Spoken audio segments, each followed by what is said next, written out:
This is a continuation of The Status Civilization by Robert Sheckley, comprising chapters 8 through 10. Chapter 8. Barent had had enough of Omega's shocks and surprises. He stayed close to his store, worked at his business, and kept alert for trouble. He was beginning to develop the Omegan look, a narrow, suspicious squint, a hand always near gun butt, feet ready to sprint. Like the older inhabitants, he was acquiring a sixth sense for danger. At night, after the doors and windows were barred and the triplex alarm system had been set, Barent would lie on his bed and try to remember Earth. Probing into the misty recesses of his memory, he found tantalizing hints and traces and fragments of pictures. Here was a great highway curving toward the sun, a fragment of a huge multi-level city, a close-up view of a starship's curving hull. But the pictures were not continuous. They existed for the barest fraction of a second, then vanished.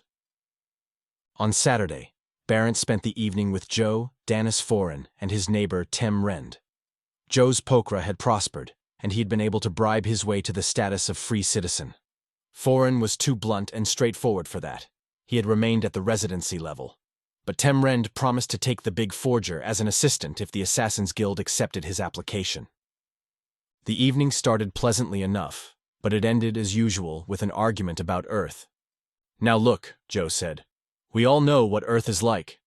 It's a complex of gigantic floating cities. They're built on artificial islands in the various oceans." "No, the cities are on land," Barent said. "On water," Joe said. "The people of Earth have returned to the sea. Everyone has special oxygen adapters for breathing salt water. The land areas aren't even used anymore. The sea provides everything that—" "It isn't like that," Barent said. "I remember huge cities, but they were all on land." Foran said, "You're both wrong. What would Earth want with cities? She gave them up centuries ago. Earth is a landscaped park now. Everyone has his own home and several acres of land. All the forests and jungles have been allowed to grow back. People live with nature instead of trying to conquer it. Isn't that right, Tem?" "Almost, but not quite," Tem Rend said. "There are still cities, but they're underground. Tremendous underground factories and production areas. The rest is like Foran said." "There aren't any more factories," Foran insisted stubbornly. "There's no need of them. Any goods which a man requires can be produced by thought control." "I'm telling you," Joe said, "I can remember the floating cities. I used to live in the Nimue sector on the island of Pasiphae." "You think that proves anything?" Rend asked. "I remember that I worked on the 18th underground level of Nueva Chicago. My work quota was 20 days a year. The rest of the time I spent outdoors in the forests." Foran said, "That's wrong, Tem. There aren't any underground levels. I can remember distinctly that my father was a controller, 3rd class. Our family used to trek several hundred miles every year. When we needed something, my father would think it, and there it'd be. He promised to teach me how, but I guess he never did." Barent said, "Well, a couple of us are certainly having false recall." "That's certain," Joe said. "But the question is, which of us is right?" "We'll never find out," Rend said, "unless we can return to Earth." That ended the discussion. Toward the end of the week, Barent received another invitation from the Dream Shop, more strongly worded than the first. He decided to discharge the obligation that evening. He checked the temperature and found that it had risen into the high 90s. Wiser now in Omegan ways, he packed a small satchel full of cold-weather clothing and started out. The Dream Shop was located in the exclusive Death's Row section. Barent went in and found himself in a small, sumptuously furnished waiting room. A sleek young man behind a polished desk gave him an artificial smile. "Could I be of service?" the young man asked. "My name is Nomus J. Arkdragon, assistant manager in charge of Nightside Dreams." "I'd like to know something about what happens," Barent said. "How one gets dreams, what kind of dreams, all that sort of thing." "Of course," Arkdragon said. "Our service is easily explained, citizen. Barent, Will Barent." Arkdragon nodded and checked a name from a list in front of him. He looked up and said, Our dreams are produced by the action of drugs upon the brain and the central nervous system. There are many drugs which produce the desired effect. Among the most useful are heroin, morphine, opium, coca, hemp, and peyote. All those are earth products. Found only on Omega are black slipper, nace, manisi, trinarcotine, jadalas, and the various products of the carmoid group. Any and all of these are dream inducers. I see, Barent said. Then you sell drugs. Not at all, Arkdragen said. Nothing so simple, nothing so crude. In ancient times on Earth, men administered drugs to themselves. The dreams which resulted were necessarily random in nature. You never knew what you would dream about, or for how long. You never knew if you would have a dream or a nightmare, a horror or a delight. This uncertainty has been removed from the modern dream shop. Nowadays, our drugs are carefully measured, mixed, and metered for each individual. There is an absolute precision in dream-making, ranging from the nirvana-like calm of black slipper, through the multicolored hallucinations of peyote and trinarcotine, to the sexual fantasies induced by nace and morphine, and at last to the memory-resurrecting dreams of the carmoid group. It's the memory-resurrecting dreams I'm interested in, Barent said. Arkdragen frowned. I wouldn't recommend it for a first visit. Why not? Dreams of Earth are apt to be more unsettling than any imaginary productions. It's usually advisable to build up a tolerance for them. I would advise a nice little sexual fantasy for your first visit. We have a special sale on sexual fantasies this week. Barent shook his head. I think I'd prefer the real thing. You wouldn't, the assistant manager said with a knowing smile. Believe me, once one becomes accustomed to vicarious sex experiences, the real thing is pallid by comparison. Not interested, Barent said. What I want is a dream about Earth. But you haven't built up a tolerance, Arkdragen said. You aren't even addicted. Is addiction necessary? It's important, Arkdragen told him, as well as being inescapable. All our drugs are habit-forming, as the law requires. You see, to really appreciate a drug, you must build up a need for it. It heightens pleasure enormously, to say nothing of the increase in toleration. That's why I suggest that you begin with, I want to dream about Earth, Barent said. Very well, Arkdragen said grudgingly, but we will not be responsible for any traumas which accrue. He led Barent into a long passageway. It was lined with doors, and behind some of them, Barent could hear dull moans and gasps of pleasure. Experiencers, Arkdragen said without further explanation. He took Barent to an open room near the end of the corridor.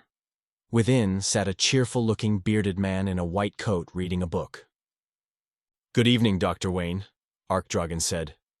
This is Citizen Barent. First visit. He insists upon an Earth dream. Arkdragen turned and left. Well, the doctor said, I guess we can manage that. He put down his book. Just lie down over there, Citizen Barent.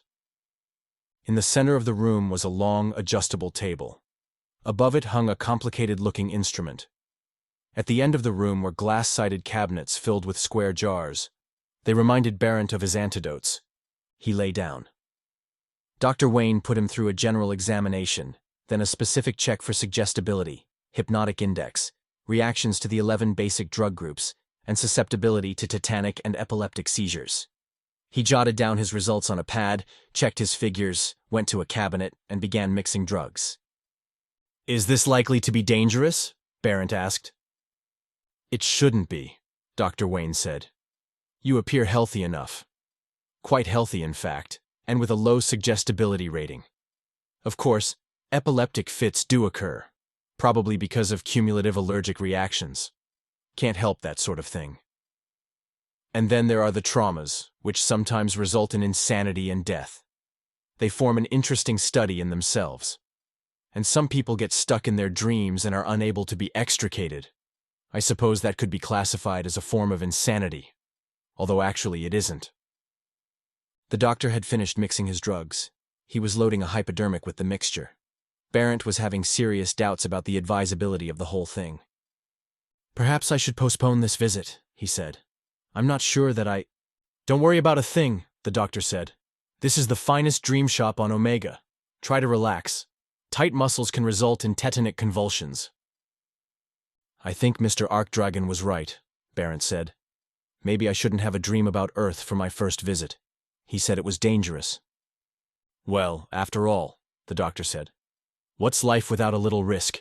Besides, the most common damage is brain lesions and burst blood vessels, and we have full facilities for taking care of that sort of thing. He poised the hypodermic over Barent's left arm. I've changed my mind, Barent said, and started to get off the bed. Dr. Wayne deftly slid the needle into Barent's arm. One does not change one's mind, he told Barent. Inside a dream shop. Try to relax. Barent relaxed. He lay back on the bed and heard a shrill singing in his ears. He tried to focus on the doctor's face, but the face had changed. The face was old, round and fleshy. Ridges of fat stood out on the chin and neck. The face was perspiring, friendly, worried. It was Barent's fifth-term advisor. Now, Will, the advisor said, you must be careful. You must learn to restrain that temper of yours. Will, you must. I know, sir, Barent said. It's just that I get so mad at that. Will! All right, Barent said. I'll watch myself. He left the university office and walked into the city. It was a fantastic city of skyscrapers and multi-level streets, a brilliant city of silver and diamond hues, an ambitious city which administered a far-flung network of countries and planets. Barent walked along the third pedestrian level, still angry, thinking about Andrew Thurkeler. Because of Thurkeler and his ridiculous jealousy, Barent's application for the Space Exploration Corps had been turned down. There was nothing his advisor could do about the matter. Thurkeler had too much influence on the selection board. It would be a full 3 years before Barent could apply again. In the meantime, he was earthbound and unemployable. All his studies had been for extraterrestrial exploration. There was no place for him on Earth, and now he was barred from space. Thurkeler. Barent left the pedestrian level and took the high-speed ramp into the Sante district. As the ramp moved, he fingered the small weapon in his pocket. Handguns were illegal on Earth. He had procured his through untraceable means. He was determined to kill Thurkeler. There was a wash of grotesque faces. The dream blurred. When it cleared, Barent found himself aiming his handgun at a thin, cross-eyed fellow whose scream for mercy was abruptly cut short. The informer, blank-faced and stern, noted the crime and informed the police. The police, in uniforms of gray, took him into custody and brought him before the judge. The judge, with his vague parchment face, sentenced him to perpetual servitude upon the planet Omega, and handed down the obligatory decree that Barent be cleansed of memory. Then the dream turned into a kaleidoscope of horror. Barent was climbing a slippery pole, a sheer mountainside, a smooth-sided well. Behind him, gaining on him, was Thurkeler's corpse with its chest ripped open. Supporting the corpse on either side were the blank-faced informer and the parchment-faced judge. Barent ran down a hill, a street, a rooftop. His pursuers were close behind him. He entered a dim yellow room, closed and locked the door. When he turned around, he saw that he had locked himself in with Thurkeler's corpse. Fungus was blossoming in the open wound in the chest, and the scarred head was crowned with red and purple mold. The corpse advanced, reached for him, and Barent dived head-first through the window. "Come out of it, Barent! You're overdoing it! Come out of the dream!" Barent had no time to listen. The window turned into a chute, and he slid down its polished sides into an amphitheater. There, across gray sand, the corpse crept toward him on the stubs of arms and legs. The enormous grandstand was empty except for the judge and the informer, who sat side by side, watching. He stuck. "Well, I warned him." "Come out of the dream, Barent. This is Dr. Wayne. You're on Omega, in the dream shop. Come out of the dream. There's still time if you pull yourself out immediately." Omega? Dream? There was no time to think about it. Barent was swimming across a dark, evil-smelling lake.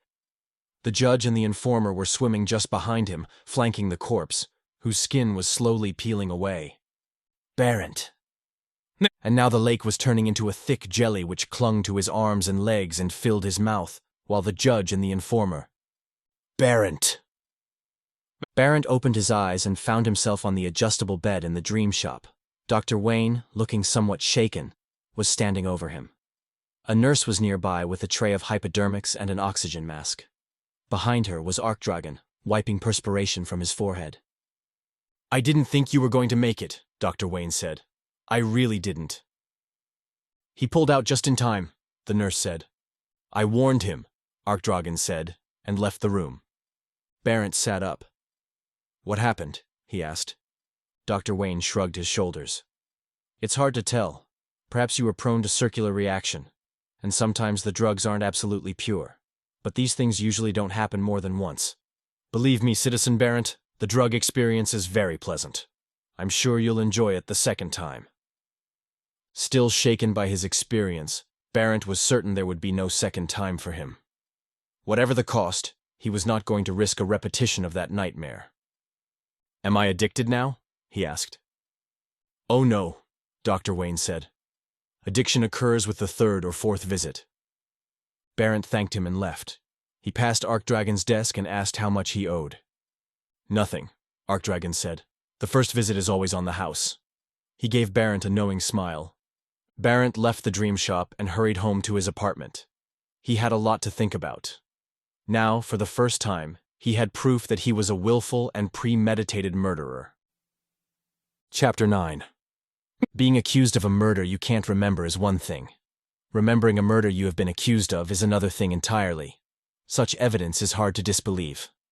Barrett tried to sort out his feelings on the matter. Before his visit to the dream shop, he had never felt himself a murderer, no matter what the Earth authorities had accused him of. At worst, he had thought that he might have killed a man in a sudden, uncontrollable fit of rage. But to plan and perform a murder in cold blood. Why had he done it? Had his lust for revenge been so great as to throw off all the restraint of Earth's civilization? Apparently so. He had killed, and someone had informed on him, and a judge had sentenced him to Omega. He was a murderer on a criminal's planet. To live here successfully, he simply had to follow his natural bias toward murder. And yet, Barrett found this extremely difficult to do. He had surprisingly little taste for bloodshed. On Free Citizens' Day, although he went into the streets with his needlebeam, he couldn't bring himself to slaughter any of the lower classes.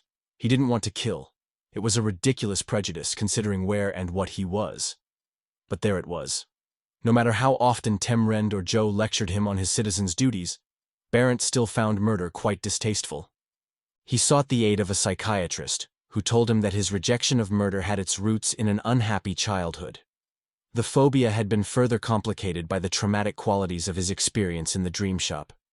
Because of this, murder, the highest social good, had become repugnant to him.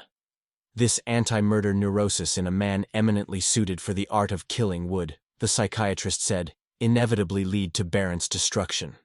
The only solution was to displace the neurosis.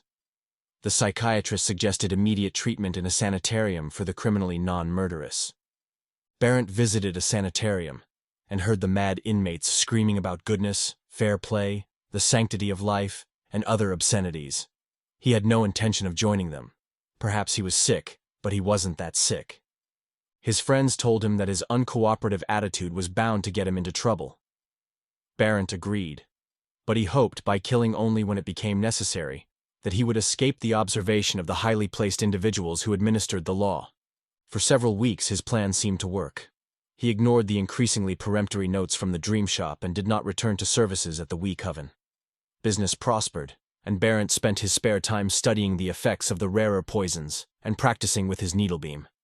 He often thought about the girl. He still had the gun she had lent him.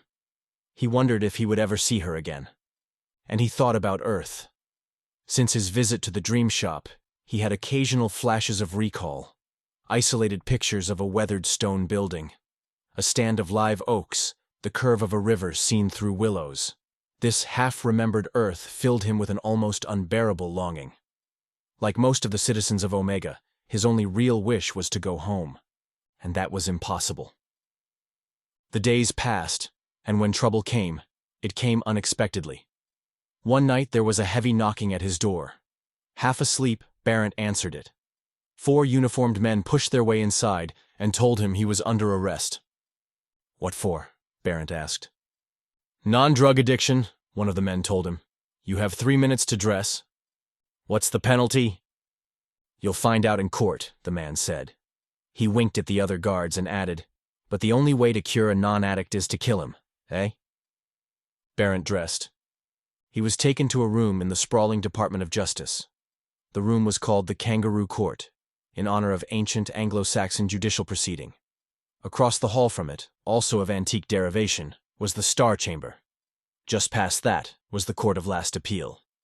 The Kangaroo Court was divided in half by a high wooden screen, for it was fundamental to Omegan justice that the accused should not see his judge nor any of the witnesses against him. Let the prisoner rise, a voice said from behind the screen. The voice, thin, flat, and emotionless, came through a small amplifier. Barrett could barely understand the words. Tone and inflection were lost, as had been planned for. Even in speaking, the judge remained anonymous. Will Barrett, the judge said, you have been brought before this court on a major charge of non-drug addiction and a minor charge of religious impiety. On the minor count, we have the sworn statement of a priest. On the major count, we have the testimony of the dream shop. Can you refute either of these charges? Barrett thought for a moment, then answered, No, sir, I can't. For the present, the judge said. Your religious impiety can be waived, since it is a first offense. But non-drug addiction is a major crime against the state of Omega. The uninterrupted use of drugs is an enforced privilege of every citizen. It is well known that privileges must be exercised, otherwise they will be lost. To lose our privileges would be to lose the very cornerstone of our liberty. Therefore, to reject or otherwise fail to perform a privilege is tantamount to high treason. There was a pause. The guards shuffled their feet restlessly. Barrett, who considered his situation hopeless, stood at attention and waited. Drugs serve many purposes, the hidden judge went on. I need not enumerate their desirable qualities for the user. But speaking from the viewpoint of the state, I will tell you that an addicted populace is a loyal populace, that drugs are a major source of tax revenue, that drugs exemplify our entire way of life. Furthermore, I say to you that the non-addicted minorities have invariably proven hostile to native Omegan institutions. I give you this lengthy explanation, Will Barrett, in order that you may better understand the sentence which is to be passed upon you. Sir, Barrett said, I was wrong in avoiding addiction. I won't plead ignorance, because I know the law doesn't recognize that excuse, but I will ask you most humbly for another chance. I ask you to remember, sir, that addiction and rehabilitation are still possible for me. The court recognizes that, the judge said. For that reason, the court is pleased to exercise its fullest powers of judicial mercy. Instead of summary execution, you may choose between two lesser decrees. The first is punitive, that you shall suffer the loss of your right hand and left leg in atonement for your crime against the state, but that you shall not lose your life. Barrett gulped and asked, What is the other decree, sir? The other decree, which is non-punitive, is that you shall undergo a trial by ordeal, and that, if you survive such a trial, you shall be returned to appropriate rank and position in society. I'll take the trial by ordeal, Barrett said. Very well, said the judge. Let the case proceed. Barrett was led from the room. Behind him, he heard a quickly concealed laugh from one of the guards. Had he chosen wrong? He wondered. Could a trial by ordeal be worse than outright mutilation? Chapter 10. On Omega, so the saying went, you couldn't fit a knife blade between the trial and the execution of the sentence. Barrett was taken at once to a large, circular stone room in the basement of the Department of Justice. White arc lights glared down at him from a high, arched ceiling. Below, one section of wall had been cut away to provide a reviewing stand for spectators. The stands were almost filled when Barrett arrived, and hawkers were selling copies of the day's legal calendar. For a few moments, Barrett was alone on the stone floor. Then a panel slid away in one curved wall, and a small machine rolled out. A loudspeaker set high in the reviewing stand announced, Ladies and gentlemen, your attention please. You are about to witness Trial 642-BG223, by ordeal, between Citizen Will Barrett and GME 213. Take your seats, please. The contest will begin in a few minutes. Barrett looked over his opponent. It was a glistening black machine shaped like a half-sphere, standing almost 4 feet high. It rolled restlessly back and forth on small wheels. A pattern of red, green, and amber lights from recessed glass bulbs flashed across its smooth metal hide. It stirred in Barrett a vague memory of some creature from Earth's oceans. "For the benefit of those who are visiting our gallery for the first time," the loudspeaker said, "a word of explanation is in order. The prisoner, Will Barrett, has freely chosen the trial by ordeal. The instrument of justice, which in this instance is GME 213, is an example of the finest creative engineering which Omega has produced. The machine, or Max, as its many friends and admirers call it, is a murder weapon of exemplary efficiency, able to utilize no less than 23 killing modes, many of them extremely painful. For trial purposes, it is set to operate upon a random principle. This means that Max has no choice over the way in which it kills. The modes are selected and abandoned by a random arrangement of 23 numbers, linked to an equally random time selection of 1 to 6 seconds. Max suddenly moved toward the center of the room, and Barrett backed away from it. "It is within the prisoner's power," the loudspeaker voice continued, "to disable the machine, in which case the prisoner wins the contest and is set free with full rights and privileges of his station. The method of disabling varies from machine to machine.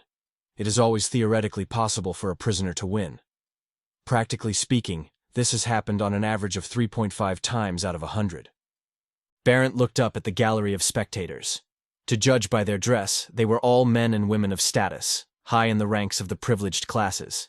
Then he saw, sitting in a front-row seat, the girl who had lent him her gun on his first day in Tetrahide. She was as beautiful as he had remembered her. But no hint of emotion touched her pale oval face. She stared at him with the frank and detached interest of someone watching an unusual bug under a jar. "Let the contest begin," the loudspeaker announced. Barrett had no more time to think about the girl, for the machine was rolling toward him. He circled warily away from it. Max extruded a single slender tentacle with a white light winking in the end of it. The machine rolled toward Barrett, backing him toward a wall. Abruptly it stopped. Barrett heard the clank of gears. The tentacle was withdrawn, and in its place appeared a jointed metal arm which ended in a knife edge. Moving more quickly now, the machine cornered him against the wall. The arm flickered out, but Barrett managed to dodge it. He heard the knife edge scrape against stone. When the arm withdrew, Barrett had a chance to move again into the center of the room. He knew that his only chance to disable the machine was during the pause when its selector changed it from one killing mode to another. But how do you disable a smooth-surfaced turtle-backed machine? Max came at him again, and now its metal hide glistened with a dull green substance, which Barrett immediately recognized as contact poison. He broke into a spring, circling the room, trying to avoid the fatal touch. The machine stopped. Neutralizer washed over its surface, clearing away the poison. Then the machine was coming toward him again, this time with no weapons visible, apparently intending to ram. Barrett was badly winded. He dodged, and the machine dodged with him. He was standing against the wall, helpless, as the machine picked up speed. It stopped, inches from him. Its selector clicked. Max was extruding some sort of a club. This, Barrett thought, was an exercise in applied sadism. If it went on much longer, the machine would run him off his feet and kill him at its leisure. Whatever he was going to do, he had better do it at once, while he still had the strength. Even as he thought that, the machine swung a clubbed metal arm. Barrett couldn't avoid the blow completely. The club struck his left shoulder, and he felt his arm go numb. Max was selecting again. Barrett threw himself on its smooth, rounded back. At the very top, he saw 2 tiny holes. Praying that they were air intake openings, Barrett plugged them with his fingers. The machine stopped dead, and the audience roared. Barrett clung to the smooth surface with his numbed arm, trying to keep his fingers in the holes. The pattern of lights on Max's surface changed from green through amber to red. Its deep-throated buzz became a dull hum. And then the machine extruded tubes as alternative intake holes. Barrett tried to cover them with his body, but the machine, roaring into sudden life, swiveled rapidly and threw him off. Barrett rolled to his feet and moved back to the center of the arena. The contest had lasted no more than 5 minutes. but Barent was exhausted. He forced himself to retreat from the machine, which was coming at him now with a broad, gleaming hatchet. As the hatchet arm swung, Barent threw himself at it instead of away. He caught the arm in both hands and bent it back. Metal creaked, and Barent thought he could hear the joint beginning to give way. If he could break off the metal arm, he might disable the machine. At the very least, the arm would be a weapon. Max suddenly went into reverse. Barent tried to keep his grip on the arm, but it was yanked away. He fell on his face. The hatchet swung, gouging his shoulder. Barent rolled over and looked at the gallery. He was finished. He might as well accept the machine's next attempt gracefully and have it over with. The spectators were cheering, watching Max begin its transformation into another killing mode. And the girl was motioning to him. Barent stared, trying to make some sense out of it. She gestured at him to turn something over, turn it over, and destroy. He had no more time to watch. Dizzy from loss of blood, he staggered to his feet and watched the machine charge. He didn't bother to see what weapon it had extruded. His entire attention was concentrated on its wheels. As it came at him, Barent threw himself under the wheels. The machine tried to brake and swerve, but not in time. The wheels rolled onto Barent's body, tilting the machine sharply upward. Barent grunted under the impact. With his back under the machine, he put his remaining strength in an attempt to stand up. For a moment the machine teetered, its wheels spinning wildly. Then it flipped over on its back. Barent collapsed beside it. When he could see again, the machine was still on its back. It was extruding a set of arms to turn itself over. Barent threw himself on the machine's flat belly and hammered with his fists. Nothing happened. He tried to pull off one of the wheels and couldn't. Max was propping itself up, preparing to turn over and resume the contest. The girl's motions caught Barent's eye. She was making a plucking motion, repeatedly, insistently. Only then Barent saw a small fuse box near one of the wheels. He yanked off the cover, losing most of a fingernail in the process, and removed the fuse. The machine expired gracefully. Barent fainted. This concludes the third part of 8 total of The Status Civilization by Robert Sheckley, produced by Best Audiobooks for free.